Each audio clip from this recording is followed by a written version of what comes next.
Hello, this is teddygaming and welcome back to another review on the Teenage Mutant Ninja Turtles TMNT and the Power Rangers number 2, issue number 1.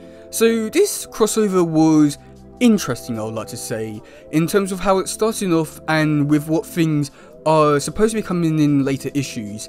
And I would say that this issue overall, with how it started, was really interesting with how things were set up, and at the same time, it does feel a bit weird, and I'll explain some of those things in just a minute, just because it feels a bit weird of how they left things off in the last crossover, and then going into this one.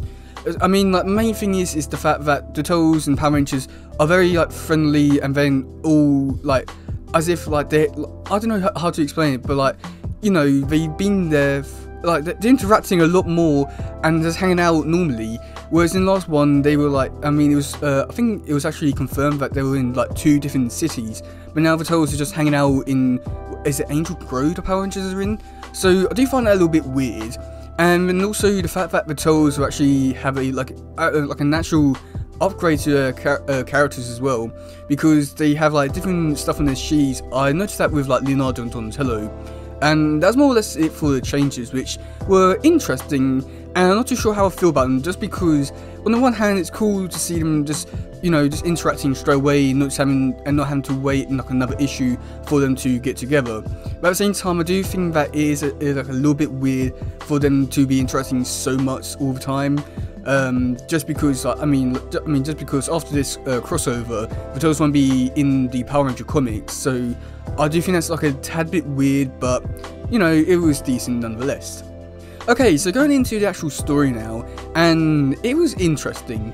Okay, so first off with Karai versus Casey Jones, which I must admit I do love that quite a bit, and Casey Jones has also got a design upgrade and looks a little bit more like the 2003 show. Also a bit more like the Mirage comics, but either way that looks amazing, and those two having a fight is just amazing. We need to see more of these two characters just fighting.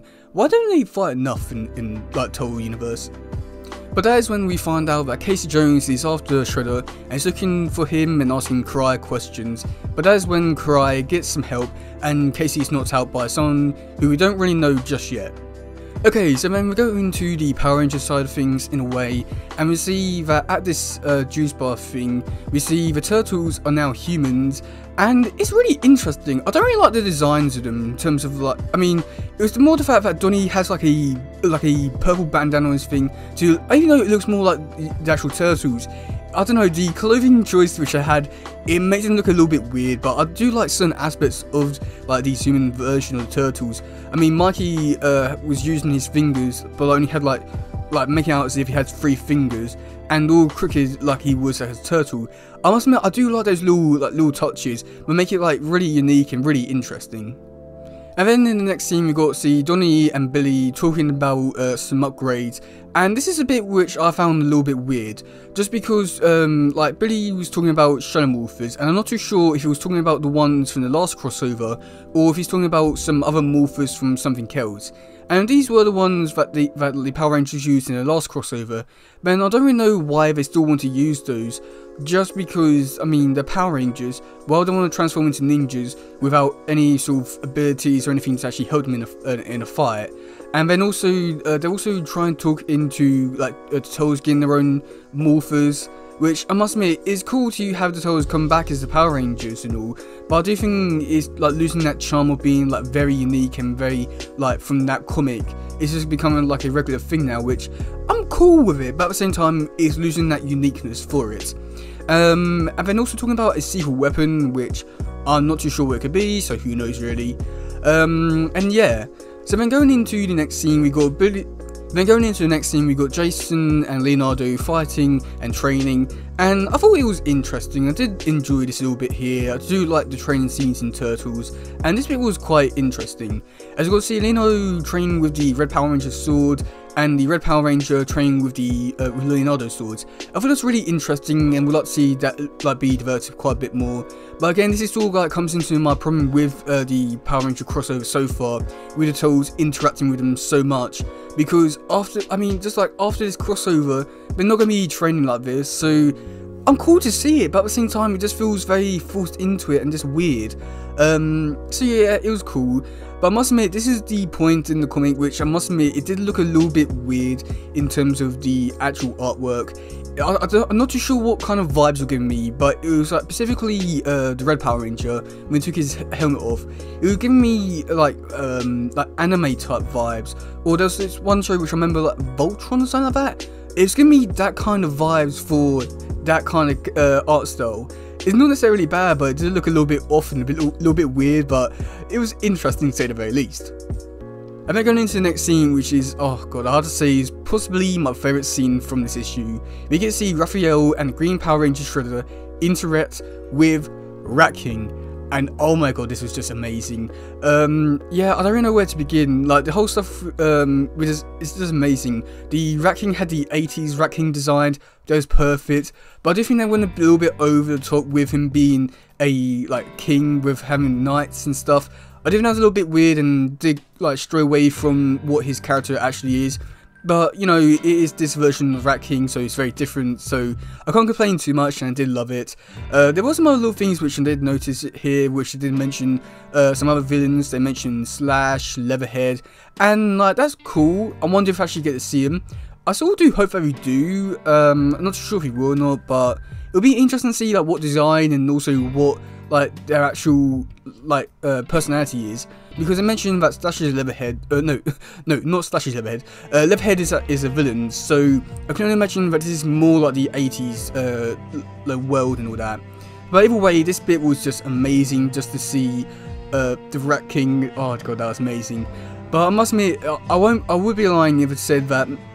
I mean, because of Jason David Frank's passing, it did feel a little bit weird to see him in the comics and see him like this, where he's not able to see his next like character progression.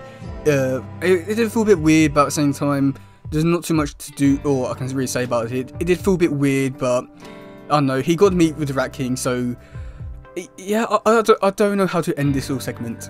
Okay, then going into the next scene, we get to see Baxter Stockman break out of jail with Rocksteady and Golda as they beat down little prison guards, and then that's when we get to see the Power Rangers and Turtles come together to fight Rocksteady and Golda. And this bit was really cool to see, just seeing these characters interact with these villains, and it was really interesting. And those made like some even jokes which I must admit I find, I wouldn't say laugh out loud funny, but like inside your head, like funny type jokes, with Donnie helping Baxter.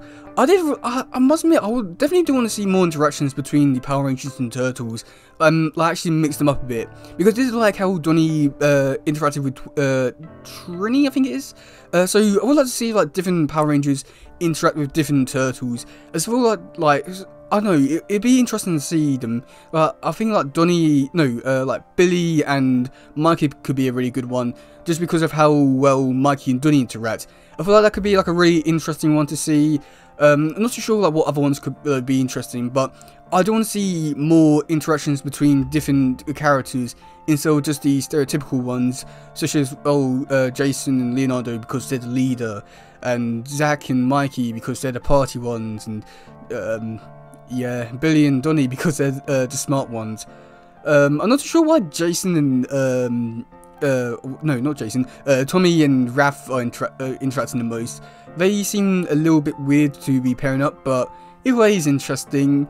And then that's when we get to see Casey Jones. He comes back and he is a Power Ranger, and oh my god, this is just amazing. I really do hope, because of what they did with the first crossover, and releasing figures of these characters, I really do hope they do release one of Casey Jones as a Power Ranger. That was just amazing, and the design looks amazing. I really want to see more of this character, and it's a shame that because this is only going to be a 5-issue miniseries, we aren't going to see him until then. So it's going to be interesting to see what we'll do with his character.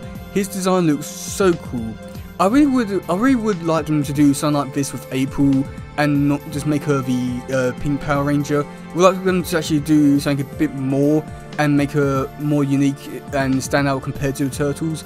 But Casey Jones ones, oh my god, that's just amazing, brilliant.